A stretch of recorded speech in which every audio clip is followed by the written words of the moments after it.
Change students आज के इस लेक्चर में हम डिस्कस करने वाले इम्पोर्टेंट सब्जेक्ट के इम्पोर्टेंट इकोनॉमिक्स के इम्पोर्टेंट क्वेश्चन के बारे में। राइट, इस लेक्चर के अंदर, इस वीडियो के अंदर बेसिकली आपको क्वेश्चंस मैं आपको देने वाला हूं जो कि 2026 बोर्ड एग्जाम में बहुत ज़्यादा इंपॉर्टेंस रखते हैं। ये हाईएस्ट रिपीटेड क्वेश्चन है बोर्ड एग्जाम के, one of the highest repeated question है। उसको हम लोग डिस्कस करने वाले। इसके साथ साथ में हम लोग ये भी जानने वाले हैं कि स्टडी प्लान क्या है। अगर अभी तक आपने पढ़ाई स्टार्ट नहीं की है तो स्टडी प्लान क्या है इकोनॉमिक्स का, वो भी हम समझने वाले हैं अकॉर्डिंगली। और बाद में हम लोग अकॉर्डिंगली बाद में समझ लेंगे कि हाँ इंपॉर्टेंट क्वेश्चन क्या है। उतना ही अगर आप इतना भी पढ़ के जाते हो तो आराम से आप अच्छे मार्क्स से पास हो सकते हो। तो नमस्कार दोस्तों, मैं एक के साथ आपका स्वागत करता हूँ एक नई इंटरेस्टिंग यूट्यूब वीडियो पर। चलिए शुरू करते हैं।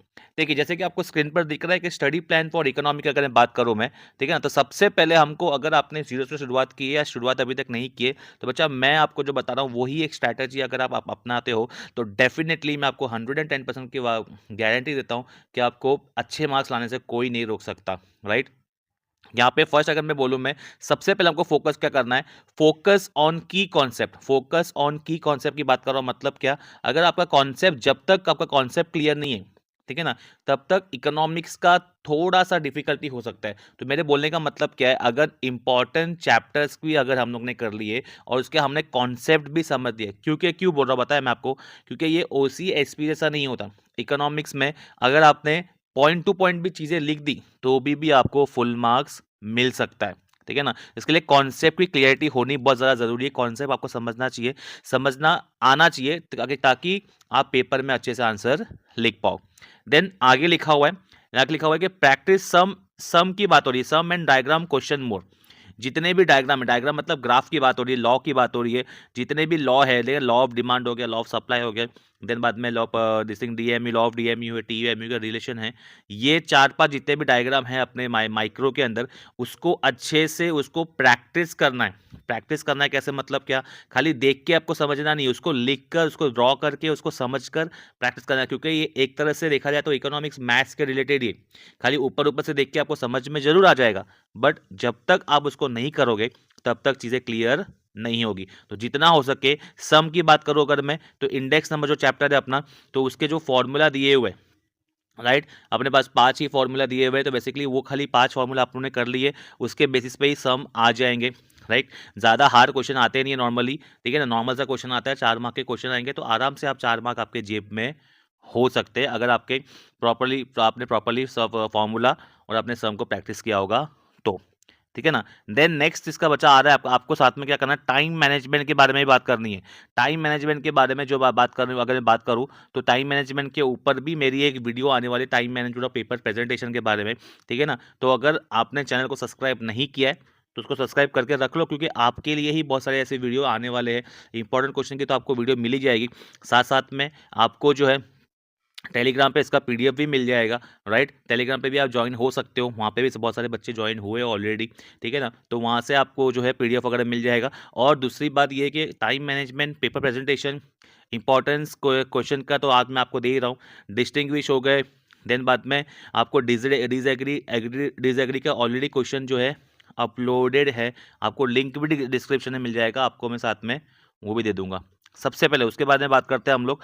सबसे पहले हमको इंपॉर्टेंट जो चैप्टर्स हैं बच्चा, अभी इंपॉर्टेंट चैप्टर मतलब क्या, हमको माइक्रो तो करना ही करना है, फर्स्ट 5 तो करना ही करना है, ठीक है ना। साथ साथ में ये 7 और 8 चैप्टर जो है ये मोस्ट ज़्यादा इंपॉर्टेंट। 7 मतलब जो मैक्रो इकोनॉमिक का है, जो कि है नेशनल इनकम और पब्लिक फाइनेंस, अगर ये दो इतने चैप्टर आपने कर लिए, ये 7 चैप्टर भी कर लिए, तो आराम से आप जो है आराम से 80 क्रॉस अपना कर सकते हो। समझ में आ रहा है।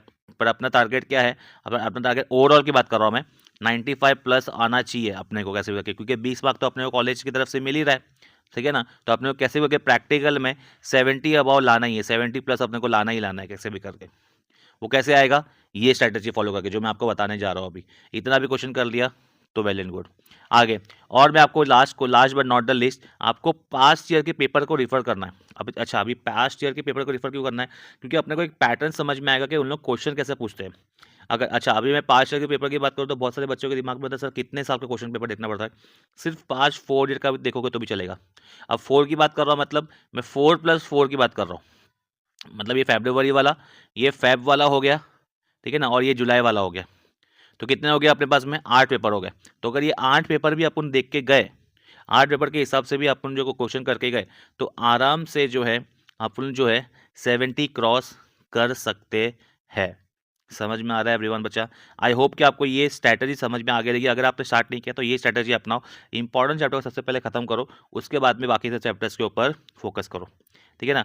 पेपर पैटर्न ऑलरेडी आपके पास में है, पर अगर फिर से एक बार मैं आपको खाली और भी शॉर्ट में बता देता हूँ कि फर्स्ट अपना जो है फिल इन द ब्लैंक्स वगैरह है, ठीक है ना, मतलब 20 मार्क के ऑब्जेक्टिव वगैरह है, वो तो आपको पता ही है। फिर मतलब सेकंड क्वेश्चन में ए और बी दिया हुआ है, आइडेंटिफाई करना है अपने को, और डिस्टिंग्विश दिया हुआ है। ये मैं आपको पेपर प्रेजेंटेशन के अंदर भी अच्छे से और भी बताने वाला हूँ, राइट। पर फिलहाल के लिए खाली एक बार आप देख लो इसको, इसका वेटेज वगैरह देख लो, इसका आप स्क्रीनशॉट भी ले सकते हो अगर चाहिए तो, नहीं तो मैं आपको ऑलरेडी, जैसे कि मैंने आपको बताया कि टेलीग्राम चैनल पे ज्वाइन हो जाइए, वहाँ पे मैं आपको पीडीएफ अपलोड कर दूंगा। फिर बाद में नेक्स्ट क्वेश्चन आ रहा है, आंसर द फॉलोइंग क्वेश्चन है, ठीक है ना। ये 4 मार्क का है, 3 लिखना है आपको, 12 मार्क का क्वेश्चन है, विद ऑप्शन 20 मार्क का है, ठीक है ना। State agree disagree. Agree disagree में अक्सर ही देखा गया है कि बहुत सारे बच्चों को कन्फ्यूज होता है कि भाई यहाँ पे अच्छा अग्री डिसएग्री में बहुत सारे ट्रू और फॉल्स भी बच्चे लिख के आते हैं। ट्रू और फॉल्स लिखना नहीं बच्चा, हमको सिंपल लिखना है, I agree with this statement, I disagree with this statement. Do not agree वाला भी लिखना नहीं है, डू नॉट एग्री वर्ड भी लिखना नहीं है, हमको सिर्फ ये लिखना है, अगर आप सहमत हो, वो सेंटेंस आपको राइट मिल रहा है, तो लिखना है आपको I agree with the above statement and I disagree with the above statement.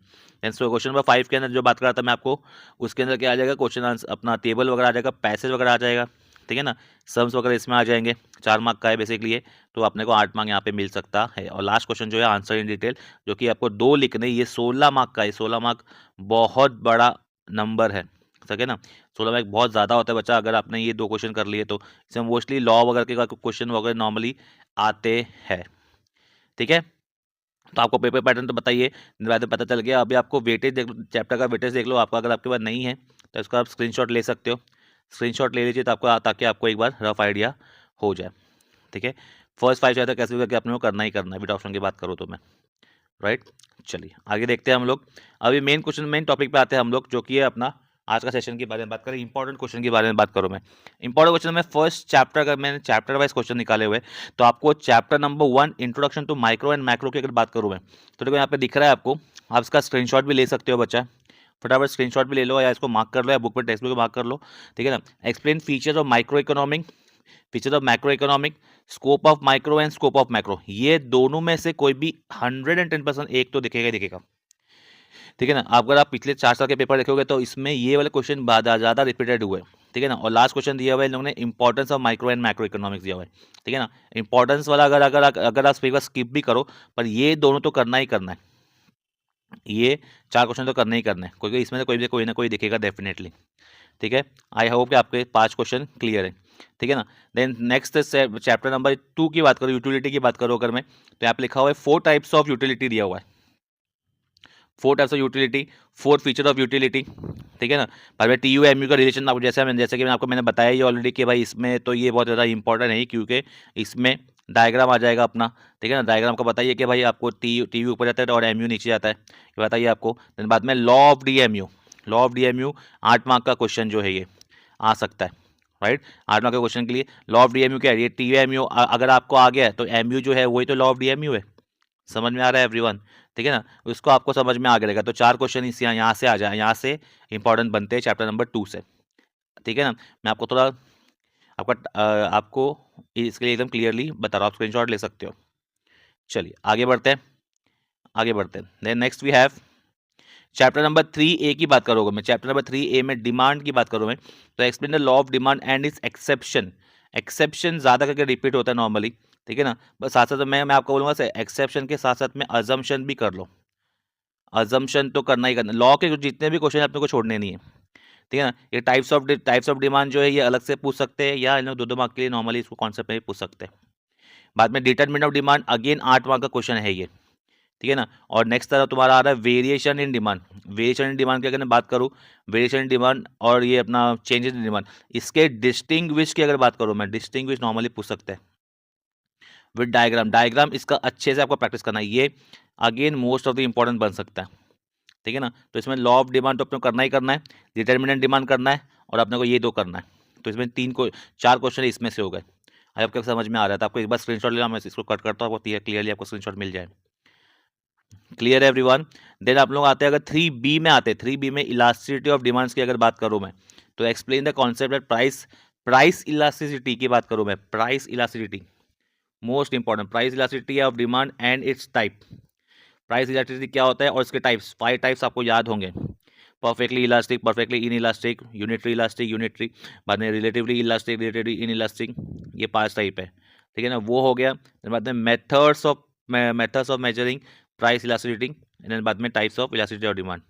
Types में तो यहाँ पे आपको 3 ही मिलेंगे, वो तो आपको दिमाग में आएगा ही, पर इसमें से ज़्यादा, इसमें से भी जो है, इसको डबल स्टार मार्क कर दो, डबल स्टार मार्क कर दो फर्स्ट 2 क्वेश्चन को। समझ में आ रहा है? इसका भी आज स्क्रीनशॉट ले लो, मैं इसको हटा देता हूँ, स्क्रीनशॉट ले लीजिए। चलिए 3B तक क्लियर एवरीवन। चलो फोर्थ सप्लाई में आते हैं हम लोग। सप्लाई में सिर्फ 3 ही क्वेश्चन दिए हुए, सप्लाई में सिर्फ 3 ही क्वेश्चन दिए हुए।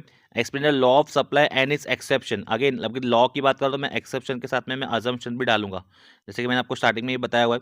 हमने को अगर लॉ करना है तो एक्सेप्शन के साथ में अजम्पशन भी साथ में डाल रहा हूँ, क्योंकि एक्सेप्शन अजम्पशन दोनों साथ में नहीं पूछेंगे, either they will ask assumption या उन लोग पूछेंगे एक्सेप्शन। सब लॉ के साथ में कोई भी लॉ आ जाए, या तो एक्सेप्शन या तो अजम्पशन, या दोनों में से कोई भी एक होगा, ठीक है ना। एक्सेप्शन ज़्यादा इंपॉर्टेंस है एक्चुअली देखा जाए तो, पर अजम्पशन भी को भी हम लोग जो है नज़रअंदाज नहीं सकते। सेकंड क्वेश्चन जो है, explain changes in supply and variation in supply. इसमें भी ये आपको जैसे डिमांड का देखा, वैसे लॉ ऑफ सप्लाई का भी सेम टू सेम जो है चेंजेस और वेरिएशन, ये भी जो है अपने डिस्टिंग्विश के लिए इंपॉर्टेंट है, ठीक है ना। इसको भी स्टार मार्क करके रखो, ठीक है। चलो देन नेक्स्ट आ रहा है, ये स्क्रीनशॉट ले लो इसका। 5th चैप्टर के ऊपर आते हैं हम लोग, फॉर्म्स ऑफ मार्केट के ऊपर आते हैं। Any 4 type of feature of perfect competition, 4 mark के लिए आ सकता है ये।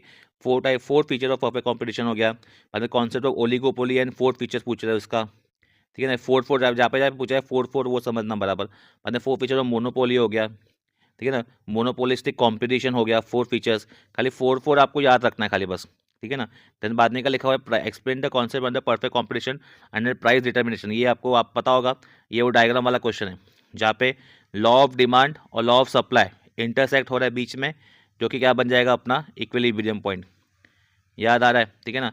परफेक्ट कॉम्पिटिशन के अंदर प्राइस कैसे डिटरमिन होता है, ये भी 8 मार्क के क्वेश्चन में आ सकता है, ठीक है ना। फिलहाल के लिए ये जो है 4-5 क्वेश्चन जो है इसमें इंपॉर्टेंट है फॉर चैप्टर नंबर 5 से। आई होप कि आपको समझ में आ रहा रहेगा। चलिए चैप्टर नंबर 6 की अगर बात करूँ, चैप्टर नंबर 6 में अक्सर ये देखा गया है कि खाली क्वेश्चन आंसर के दिस थिंग सम पे ही डिपेंड करते हैं, बट बच्चा मैं बोलूँ इंडेक्स नंबर से थियोरी क्वेश्चन भी पूछते हैं, और वो भी 8 मार्क का भी पूछते हैं, ठीक है ना। इसमें जो फर्स्ट क्वेश्चन जो आ रहा है, define index number and explain the various steps involve in construction, ये मोस्ट इंपॉर्टेंट है, इसको डबल 3 बार स्टार मार्क करो, ठीक है ना। बाद में टाइप्स ऑफ इंडेक्स नंबर तो ठीक है, सिंपल है।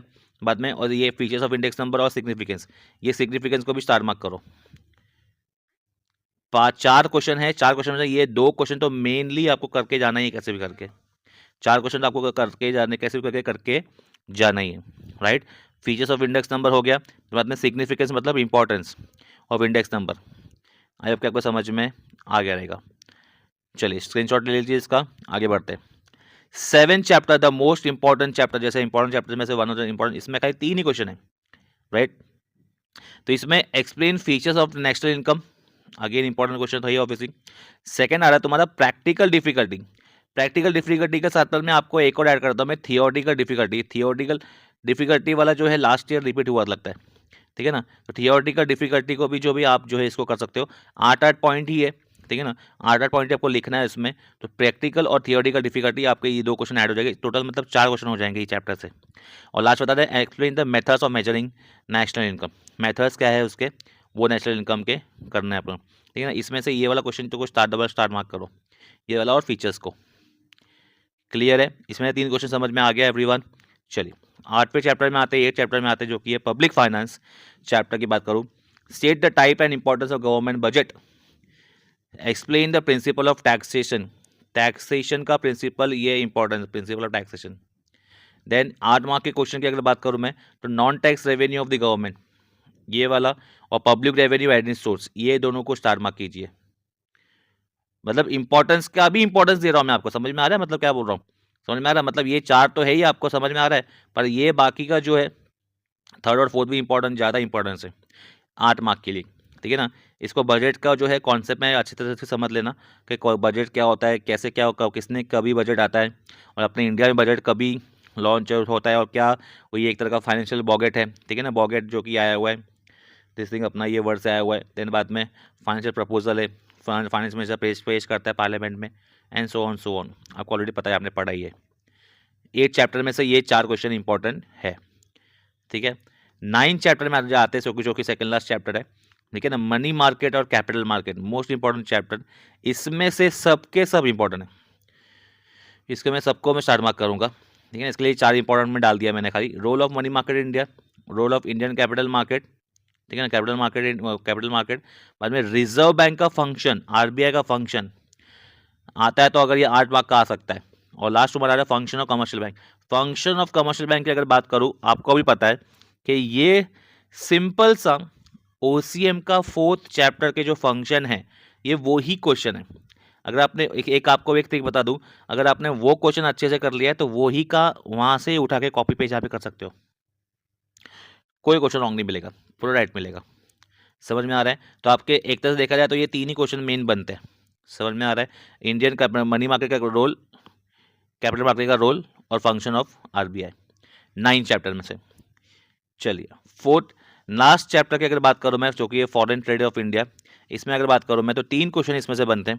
ऐसी हालांकि इसका वेटेज जो है खाली 4 मार्क की है, पर 4 मार्क भी बहुत ज़्यादा इंपॉर्टेंट लगता है अपने लिए, क्योंकि अपने को 90 क्रॉस करना है। Explain types of foreign trade है, then meaning of, explain the meaning and the role of the foreign trade, explain recent trend in India's export, India's export का रिसेंट ट्रेंड बताइए, ठीक है ना। एक्सपोर्ट और इंपोर्ट भी एक ऐड कर दीजिए इसमें, इंपोर्ट और ये दोनों अलग अलग क्वेश्चन है। Recent trend in export, recent trend in import, ये दोनों क्वेश्चन को अलग अलग आप ऐड कर लीजिए, ठीक है ना। ये मोस्टली इन लोग जो है, ये वाला क्वेश्चन चांसेस कम है, बट फिलहाल के लिए ये 3 क्वेश्चन जो है इसके इंपॉर्टेंट बन जाएंगे। तो स्टूडेंट्स ये एग्जैक्टली 10 चैप्टर के मैंने आपको इंपॉर्टेंट दिए। मैंने आपके लिए एक बोनस भी लाया हूँ, उसके अंदर मैंने आपको डिस्टिंग्विश, मैंने आपको साथ में दे देता हूँ आज के लेक्चर के अंदर ही, आज के सेशन के अंदर मैं डिस्टिंग्विश देता हूँ। डिस्टिंग्विश जो है, इतने ही डिस्टिंग्विश अगर आप करके जाते हो, इतने भी डिस्टिंग्विश अगर आप करके जाते हो, तो आराम से जो है आपको अच्छे मार्क्स लाने से कोई रोक सकता नहीं है। इसमें से ही डेफिनेटली आएगा। जैसे फर्स्ट लिखा है आपका स्टॉक एंड सप्लाई लिखा हुआ है, ठीक है ना, आप स्क्रीनशॉट भी ले सकते हो इसका। Simple index number, weighted index number, then बाद में total revenue, marginal revenue, price index number, quantity index number, unitary elastic, relatively elastic, internal dept and external डेप्ट, इसको स्टार मार्क करो, बहुत बार पूछा हुआ है ये वाला। और देन बाद में price index number and quantity index number, ये स्टार मार्क करो। बाद में relatively elastic and relatively in elastic हो गया, डायरेक्ट टैक्स, इनडायरेक्ट टैक्स हो गया। देन बाद में total cost, marginal cost, public finance, private finance, perfectly elastic, perfectly in elastic, perfect competition and monopolistic competition, internal trade and international trade, recurring deposit, fix deposit, demand deposit, time deposit, और last है variation in demand and market demand. इसके अंदर variation के अंदर अपना वो changes वाला भी डाल दो, ठीक है ना। इसमें डिमांड के साथ साथ सप्लाई भी आ जाएगा, variation in supply and market का सप्लाई। तो आई होप कि आपको ये पूरा समझ में आया रहेगा। आपको मैंने ये पूरे चीज़ सबको सब पूरे बता दी कि इंपॉर्टेंट क्वेश्चन के साथ में पूरा आपको लिस्ट मैंने बता दिया कि कैसे क्या करना है आपको। अभी आपको सिर्फ और सिर्फ बच्चा पढ़ाई करनी है, ठीक है ना। आपको इंपॉर्टेंट क्वेश्चन भी मिल चुका है, जिसका आप काफ़ी टाइम से वेट कर रहे थे। अभी ओसीएम के और एसपी के भी इंपॉर्टेंट आपको जो है इसके साथ में जो है लाइनअप हो जाएंगे। इसके ये वीडियो अपलोड होने के बाद तुरंत उसको जो है नेक्स्ट वीडियो वही होने वाला है, ओसीएम और एसपी के। तो अगर अभी तक आपने चैनल को सब्सक्राइब नहीं किया है तो प्लीज़ सब्सक्राइब कर दो। बहुत सारे अच्छे से वीडियो आने वाले, आपके फ़ायदे के वीडियो आने वाले, ठीक है ना। अगर आपको कोई डाउट लग रहा है, आपको कुछ पूछना है, तो आप कमेंट सेक्शन में कमेंट कर सकते हो। मैं कमेंट का डेफिनेटली आंसर देता हूं और दूंगा ऑब्वियसली, ठीक है ना। एक अगर आपको वीडियो पसंद आया तो अब इसको लाइक कीजिए, अपने फ्रेंड्स के साथ में शेयर कीजिए, ठीक है ना। मिलते हैं हम ऐसे किसी अच्छी वीडियो में। Till then bye bye, take care, जय हिंद एवरीवन।